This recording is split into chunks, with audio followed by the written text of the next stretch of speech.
ధైర్యముతో కృపాసనమునొద్దకు చేరుదుము. హెబ్రీ 4:16. అధైర్యపడకూడదు. నీ భక్తి నీకు ధైర్యం పుట్టిస్తుంది. దేవుడు మనకు ధైర్యము గల ఆత్మనిచ్చాడు. పిరికివారు దేవుని రాజ్యములో చేరరు.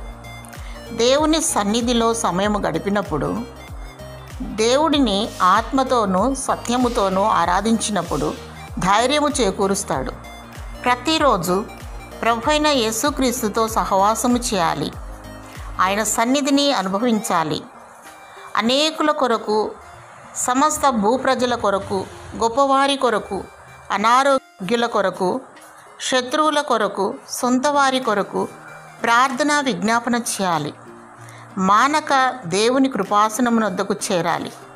దేవుని యందు వర్ధిల్లుటకు కృప వెంబడి కృప పొందుకోవాలి.